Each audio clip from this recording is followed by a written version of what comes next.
It's a sponsored short that we don't often do, but when we do, it gives us the ability to go a little bit bigger. So we were able to do more prosthetics. We were able to actually replicate what the orcs look like from Orcs Must Die and have fun with different worlds. It's a lot of fun to take medieval armor and a giant crossbow and put that into a grocery store.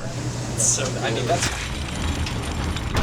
So the scope of this project was pretty big, and we had to create some barricade pieces that were really large in scale and had sort of a cartoony look, but still looked realistic. We had someone hand sculpt this out of styrofoam. They take like a gigantic block of styrofoam, and then they start cutting it down. And so you hire scenics who come in and they do like once over on the paint, and then they just get more and more detailed. They keep on doing pass after pass, going from just a uniform background to eventually the detail that you see with what we have. It's not often that you get to see life-size assets that you see in a video game. Those are always awesome.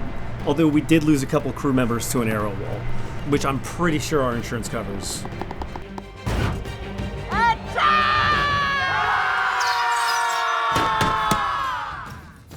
Special effects for this is pretty intense. We've been actually building costumes for the past 3 weeks for these orcs. So we took it from the animators' designs, and we also had weapons that were given to us as an animator's design, which they build it in the CG world, and we've got to take that CG world and we've got to turn it into reality. The sword I made, that was 20 hours, start to finish, just to make one piece.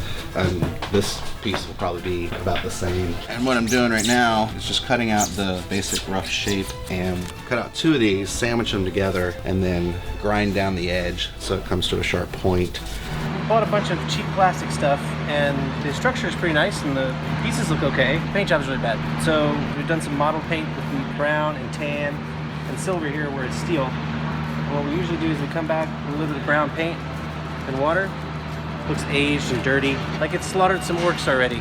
And we also have a warhammer. The warhammer has like a little jewel that lights up on the top of it, and also one on the very end of it.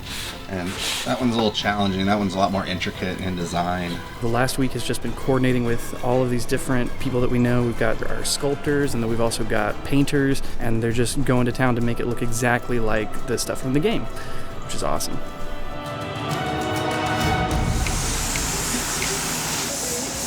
It's a good thing I left my dignity in the car. To get the orcs ready, they come in and we prep their skin, we put on prosthetics first, and then we start adding the paint. And there are 5 different layers of paint on each of these orcs. And the process takes about 2 to 3 hours, depending on the orc. Stay off drugs, stay in school, kids. Or this'll happen to you. This is the first time that I've done full body makeup and full face makeup. It doesn't have to do a lot of work because I look like this on the natch. The green stuff, they painted that on, but the feathers, that's all me. I was able to look at prefabrications and pick out what the orcs might look like in a broad sense. If you look at Tom, for instance, in the dinner party, we made him look a little bit goofier.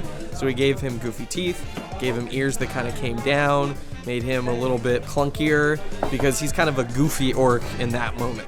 As opposed to Greg, where we wanted to make him look bigger, so we gave him big armor, big scary teeth, well then surrounded him with little kids to make him as big as possible. They penetrated the outer perimeter! Attack! The idea of an orc is just like begging for comedy. And it's great to see a comedic orc in real life and finally answer the question of what would it be like if we had giant green orcs walking around amongst us.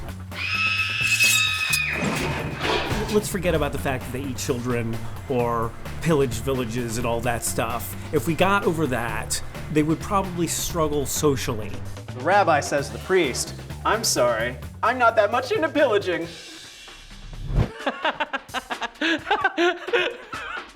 I'm the go-to old guy for Rooster Teeth Productions. And I guess they thought, hey, we need someone with a goofy-looking body.